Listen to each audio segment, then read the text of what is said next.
Oui, ce soir, je vous propose une émission dont voici le programme. Si ce programme vous agrée, appuyez sur le pouce levé sous chacune de ces plateformes et donnez le programme à tous vos compagnons. Nous allons commencer par examiner un élément ponctuel de la politique ivoirienne. Je dis ceci, c'est officiel.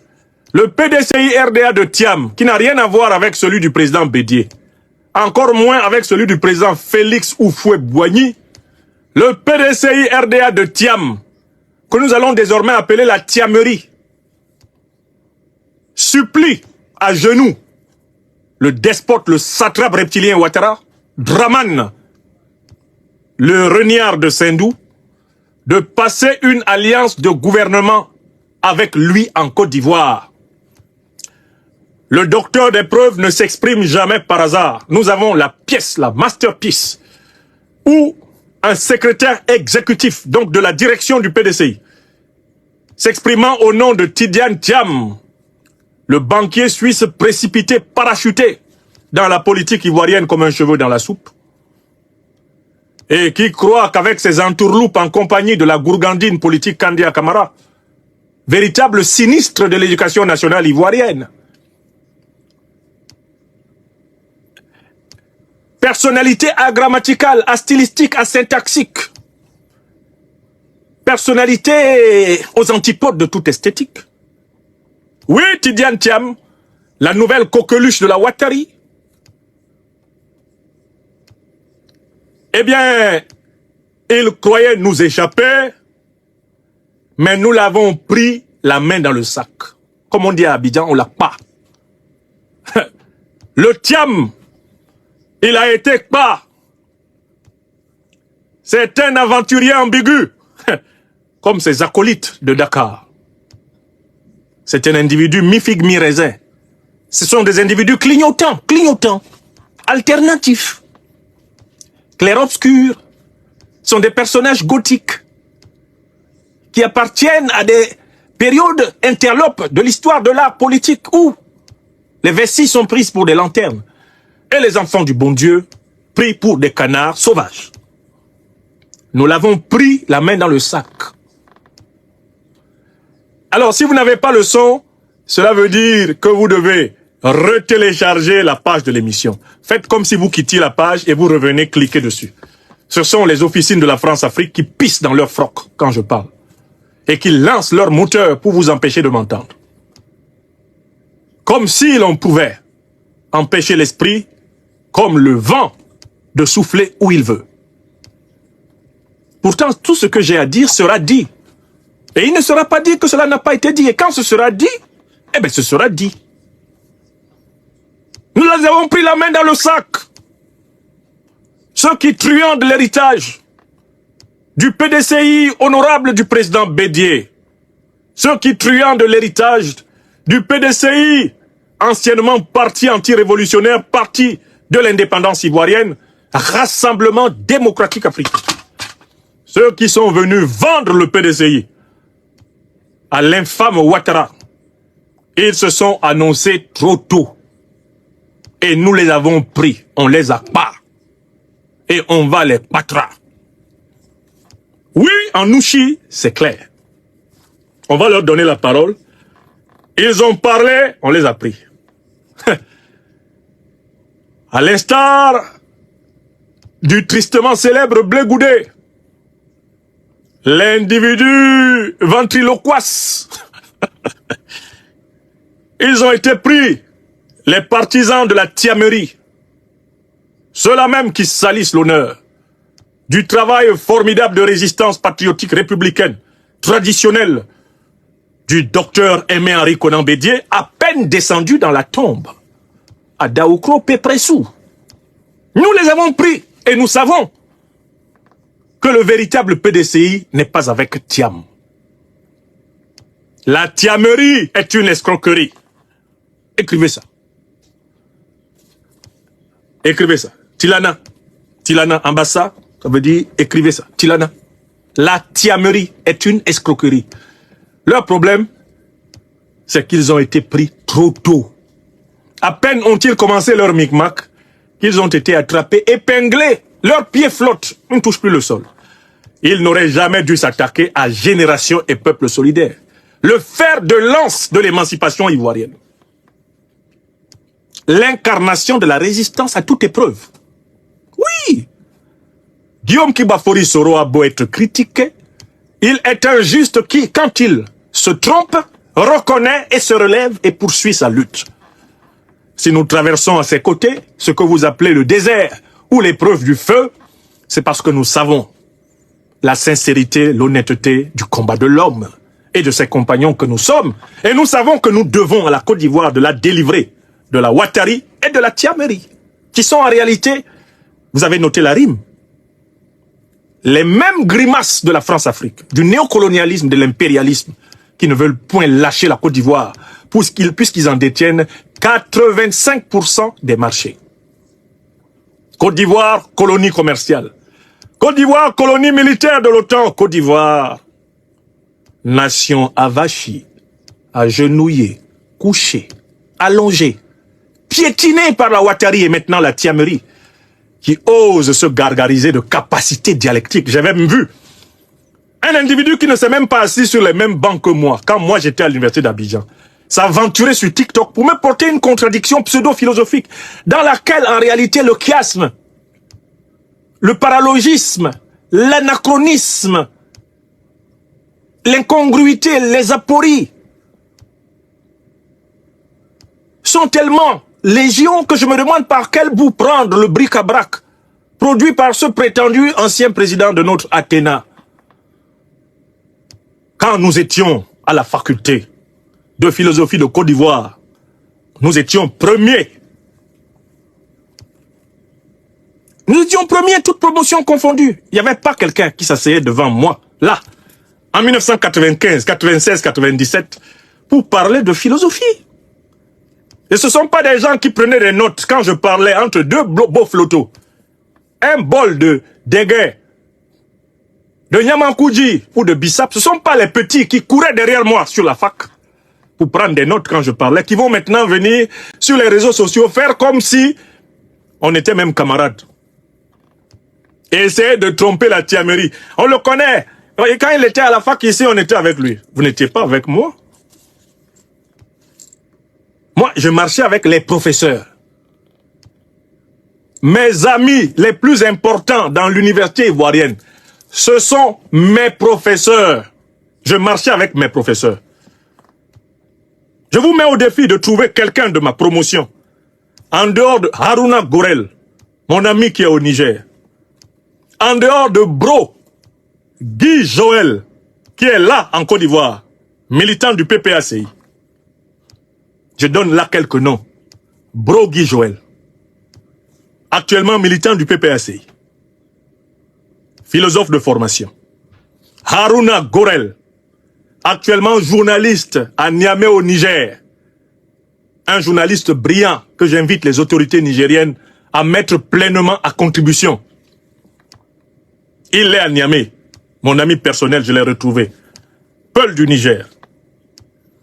Je continue à donner les rares noms de ceux qui pouvaient marcher avec moi en disant, c'est notre ami.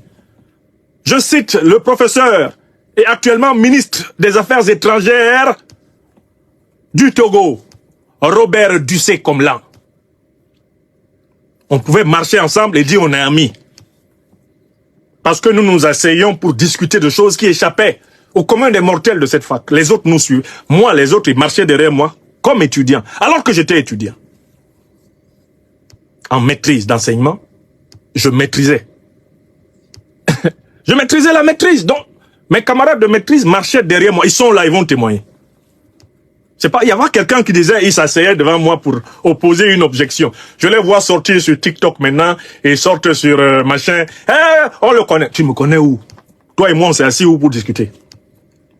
Je parlais, tu notais. Moi, j'étais pourchassé avec mon ami et frère Paul Aron Gomo, dit Fanon. Nous étions venus du Cameroun, on était très pointus, on était les meilleurs au Cameroun. Donc quand on est arrivé en Côte d'Ivoire, on était les meilleurs, il n'y a pas de discussion. Tous nos camarades de génération savent que les deux Camerounais là, quand ils sont passés, il n'y avait pas de débat. Il y avait un troisième Camerouno-Gabonais, qu'on peut dire être mon ami, c'est le docteur, professeur Eric Paul Lembe Musinga. Il enseigne à l'université du Gabon, actuellement. Spécialiste de John Rawls. Bon, voilà les gens avec qui je marchais. Tous les autres me suivaient pour prendre des notes. Je ne sais pas d'où sortent ces individus qui disent que ils étaient mes camarades. Quels camarades? Vous aviez des problèmes au moins de devoirs que les professeurs donnaient. Moins de devoirs que les profs donnaient. Vous couriez après moi. Et mon ami Paul Arongomo, pour qu'on débloque. Parfois même on donnait le corrigé en marchant. Et c'est vous maintenant que je vois autour de Tidiane Thiam, autour d'Alassane Ouattara, vous courez, vous me citez. Est-ce que quand nous, on était à Abidjan, là, au campus, vous pouvez vous asseoir là où non s'asseoir? Nos amis, c'est le Guillaume Soro, parce que lui, il était notre leader sur le campus. Leader syndical, Guillaume Soro. Il était au département d'anglais, nous de philosophie. Alors, en philosophie, qui étaient mes amis? Les voilà, c'est tout. Je vous ai donné la liste. Tous les autres étaient mes suiveurs, mes disciples. Et ils me suivaient pour que je les aide à débloquer les devoirs. Parce qu'ils ne comprenaient pas beaucoup la philosophie quand elle était complexe. Il y avait même, à l'époque, je vous raconte une anecdote, l'un des professeurs du département qui était un spécialiste de Kant. Il donnait des devoirs très compliqués. Au point que de lui, les étudiants avaient dit, Loubamba m'a tué. Parce que quand il donnait un devoir, tu pleures. Mais tous les devoirs que Loubamba pouvait donner, ceux qui venaient me suivre, je débloque en marchant. Je ne m'arrête même pas, je parle. J'avais toujours mon fameux sac en bandoulière. Je marche, je parle, vous notez. Vous me suivez comme des péripatéticiens. Et c'est eux que je retrouve autour de Tidiane Thiam. Ah, moi j'étais président de l'Athéna. Petit, président de l'Athéna, ça veut rien dire. Ça veut pas dire que tu avais le niveau. C'est pas à l'Athéna que ça se calculait, le niveau. C'est en classe. C'est dans la qualité des mémoires déposées et des prestations philosophiques à l'occasion des colloques et des grandes rencontres. C'est là qu'on voyait qui a le niveau. Et dans ces moments-là, vous vous taisiez tous. Il y avait silence sur toutes les colonnes quand nous nous levions pour parler. Oui ou non? Donc mes amis, c'était mes maîtres. Mes maîtres, ce sont mes amis. Et ils le sont restés. Je commence par celui qui dirigea mes travaux dans l'université ivoirienne. Le professeur Augustin Dibi Kwadio. Paix à son âme. Il s'en est allé en mon absence de Côte d'Ivoire. Dans des conditions que je ne maîtrise toujours pas. Je salue son épouse et sa fille, Hélène Marie-Neige Dibi. Et je leur dis, tonton est toujours là. S'il le faut pour vous, frappez. Et je vous ouvrirai, demandez, et je donnerai ce que je peux. Je suis là. Parce que le professeur Augustin Dibi m'a aimé et il m'a respecté. Pourquoi? Pour mon intelligence. Dès l'année de maîtrise, dès qu'il m'a vu, m'a entendu 2 fois, il a dit, ma maison t'est ouverte. Vous connaissez combien de gens à qui le prof ouvre sa maison, ses livres, sa table, et en même temps reste exigeant pour les accompagner dans leur formation? Oui. Allez chercher madame la professeure Tanela Boni, qui était spécialiste de la présentation d'un certain nombre d'œuvres de philosophie. Elle enseignait les œuvres de Michel Serres, et notamment la théorie écologique de Michel Serres dans son fameux ouvrage, du contrat naturel. J'ai parlé une seule fois dans son cours, elle m'a adopté. Elle fait partie de mes préfaciers les plus célèbres. Elle a préfacé mon recueil de poésie. C'est une écrivaine, c'est une lettrée, c'est une femme stylisée et esquisse. Un esprit vif, Tanela Boni. Très ouvert, multidimensionnel. C'est devenu une amie. Voilà. Et quand moi je reviens dans l'université de Côte d'Ivoire, après 2010, tous les profs qui étaient là m'accueillent comme collègue. Et vous en avez toutes les traces. J'ai participé à la formation des doctorants. J'ai participé à des soutenances dans l'université ivoirienne avant que la détérioration de nos relations avec le satrape reptilien Alassane Dramane Ouattara ne m'oblige à l'exil ivoirien. Donc je voudrais déjà commencer à vous dire tout ce que vous entendez bavarder dans les réseaux sociaux. On le connaît, vous ne me connaissez, ils ne me connaissaient pas. Ils ne me connaissaient pas. J'avais aussi des amis par la musique que j'aimais beaucoup et que j'ai gardé. Tous les frères Guébo, et en particulier Timothée Guébo, professeur de musique, dont le père et la mère habitaient l'avenue Kaza à Abobo Avocatier, une avenue que j'adore. Le père était président de l'Alliance biblique de Côte d'Ivoire. Et la maman Marthe Guébo, m'aimait beaucoup. J'étais chez moi, chez elle, dans cette famille d'Ida. Je venais jouer à la guitare et je venais manger. Chaque fois que maman Guébo le voulait ou le pouvait, j'étais bien nourri dans sa maison. Voilà les gens qui peuvent dire, on le connaît, etc. Les autres là sont des menteurs. J'étais leur maître. Faut pas que quelqu'un sorte, ouais, quand il était à la fac, non. Faut dire, c'était notre maître. J'étais votre maître. Et je le demeure. Ça n'a pas changé. Quand tu as été maître de quelqu'un, tu es son maître. Hein. Même quand lui il te dépasse après, si jamais il rêve t'avoir dépassé. Tu as été son maître. Donc je commence déjà par dire que je vois Tidiane Thiam qui est à la recherche de gens qui seraient capables de me répondre et qui prétendent me connaître. Ils vont manger son argent pour rien. Ils ne me connaissent pas où. C'est pas mes camarades. On n'est pas même chose, on n'est pas même pareil. Quand moi j'étais à Abidjan là, c'est des gens qui prennent des notes quand je parle. Je parle, ils prennent des notes. Comme Touré Mamadou quand il était ici à Paris. Touré Mamadou, le soi-disant porte-parole du gouvernement du RHDP. Il se promène toujours avec un... Quand il marche avec moi, il a un petit carnet. Même quand je prononce une phrase pourrie, il note ça, il dit que ça peut l'aider. C'est ça, ici à Paris. Et Touré, il marchait derrière moi comme les élèves d'Aristote, qu'on appelle les péripatéticiens. En grec, péripatéine, se promener. Quand je marche, il marche derrière moi, il prend des notes. Bon, lui aussi, j'apprends un jour qu'il est porte-parole du gouvernement ivoirien. Quand je l'ai appris, j'ai récité le verset le plus court de la Bible. Jean 11, 35. Jésus pleura. Jésus pleura. 2 mots, 2. Quand j'ai appris que Touré Mamadou est porte-parole dans le gouvernement ivoirien, j'ai adapté Jean 11, 35 à la situation. J'ai écrit Niamsi pleura. Oh, quelle calamité. Quelle calamité pour la Côte d'Ivoire. La promotion des médiocres. Bon, alors, donc on les a pris. Et je m'appesantis dessus d'ailleurs pour que vous... Beaucoup de gens m'envoient des petites vidéos. Il y a tel qui a dit ça sur TikTok sur toi. Il faut que tu répondes. Wallahi billahi talahi. Je ne peux pas répondre à quelqu'un qui n'a rien dit.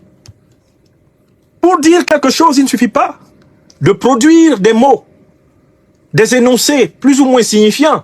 Il faut avoir une substance, il faut avoir un argument, il faut avoir un contenu. On ne répond pas au vide. Une réponse au vide est une réponse vide. C'est un peu comme enfoncer une porte ouverte ou vouloir tuer une mouche à coups de hache. Mon frère, tu vois une mouche, tu prends une hache pour tuer la mouche. Est-ce que tu es sérieux? Envoyez-moi des gens qui peuvent ne serait-ce que tenir la dialectique. Et je ne vois personne là qui puisse tenir la dialectique. Je ne vois personne. Vous parlez de quoi? Bon. Je dis que j'ai la pièce dans laquelle le PDCI avoue qu'il supplie Ouattara de passer une alliance de gouvernement avec lui. Et c'est la raison pour laquelle le PDCI de Thiam, que je ne confonds pas avec celui du président Bédié ou de celui du président Oufoué, voit d'un mauvais œil le rapprochement entre le PPACI, GPS et toutes les autres formations de l'opposition. Parce que ça remet en cause le plan qu'ils ont de trahir l'opposition à un moment T pour rejoindre Ouattara et se partager le pouvoir. Et comme ils ne maîtrisent pas le timing politique, ils ont parlé trop tôt. En attaquant GPS par un coup de poignard dans le dos, au moment où Ouattara emprisonne nos camarades, et en envoyant ce secrétaire exécutif extrêmement expéditif s'exprimer comme une diarrhée incontinente de quelqu'un qui descend du train et qui rentre dans un quartier sans toilette, ils se sont livrés. Leur traquenard de Sioux en plein soleil a été vu. Le second sujet que je vais aborder dans cette émission, ce sont les 2 propositions indécentes de la France-Afrique à l'adresse de votre serviteur. Je vais revenir dessus parce que la mémoire sauve. Comme le dit souvent le président Abdourahmane Tiani, le rappel sauve l'âme. Si vous apprenez qu'on me persécute ici en France depuis 5 ans, c'est parce que j'ai refusé de répondre oui à 2 propositions de la France-Afrique. 2. Et j'ai les preuves des 2. Une de Ouattara Draman, le 23 octobre 2014 à Abidjan, et une autre de Emmanuel Macron, à travers ses agents de RFI et France 24, le 11 avril 2023, ici, dans ma maison. Heureusement pour la 2e proposition indécente, j'ai la trace audio.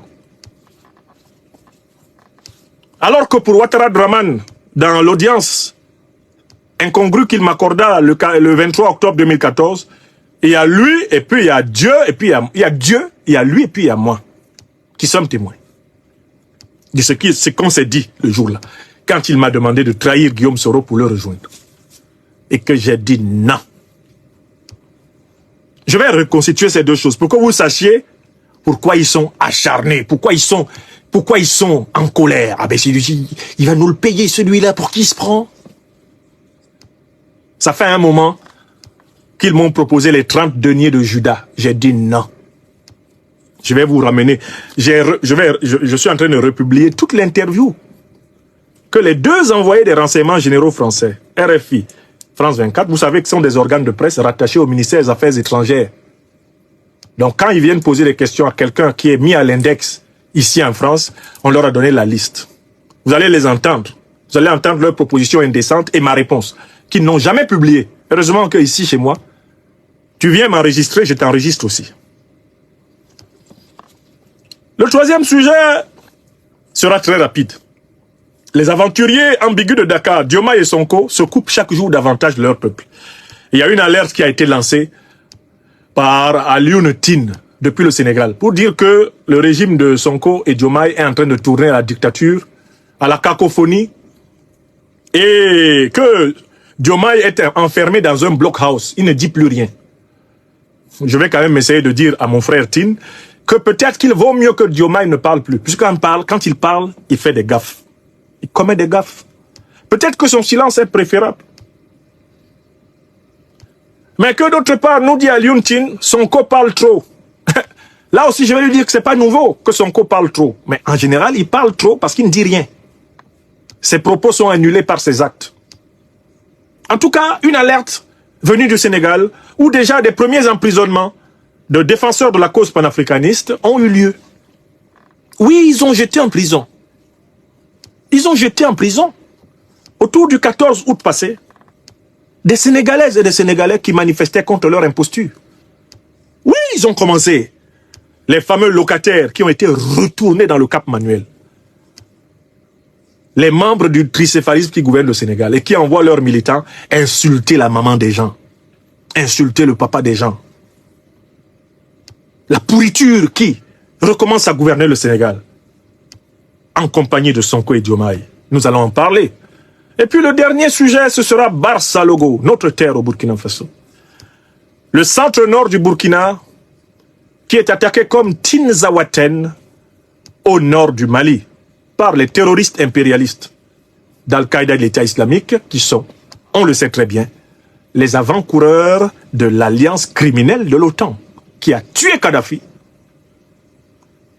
pillé, saccagé la Libye, afin de s'assurer le contrôle des fortunes, des réserves libyennes, le contrôle du Sahel, le contrôle du golfe de Guinée et du bassin du Congo. Voyez-vous, ça fait 30 minutes que je parle, mais ce n'était qu'une introduction. Ça ne veut pas dire que je serai aussi long dans le développement. Mais il y a des introductions qui méritent d'être longues afin que le développement soit aisé à consommer. Soyez rassurés. On va passer maintenant au premier sujet. Le PDCI-RDA de Thiam supplie le despote Ouattara de passer une alliance de gouvernement avec lui. Premier sujet.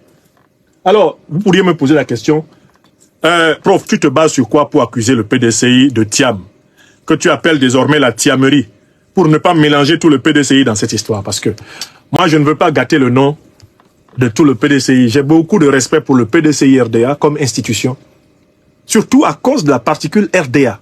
Je n'oublierai jamais que ce mouvement, avant de se soumettre à la France-Afrique, a participé à la lutte d'émancipation africaine. On peut critiquer le président Houphouët-Boigny, c'est l'un des artisans de la fin des travaux forcés. Le président Houphouët-Boigny, avant de se soumettre à De Gaulle et Foccart, a risqué plusieurs fois sa vie pour les Africains de Côte d'Ivoire.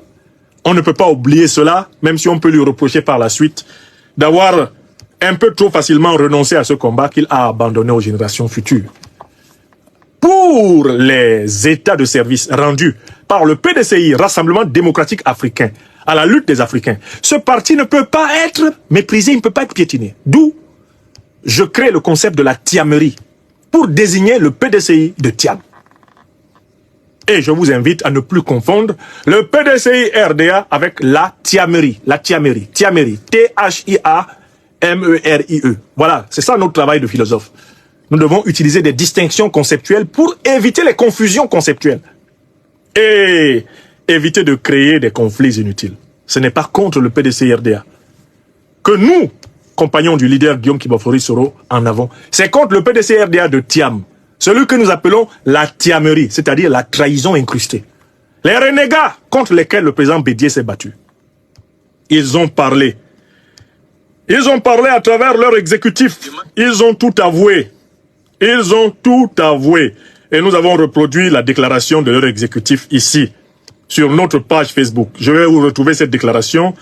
Je vais mettre le haut-parleur et vous allez les entendre. Maintenant, c'est à vous.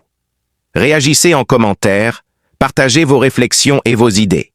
Si cette vidéo vous a éclairé, n'hésitez pas à l'aimer et à la partager avec vos amis. Ensemble, nous construisons l'Afrique de demain. Restez connectés sur Afrique Diverse TV pour encore plus d'informations et de débats passionnants. À très bientôt.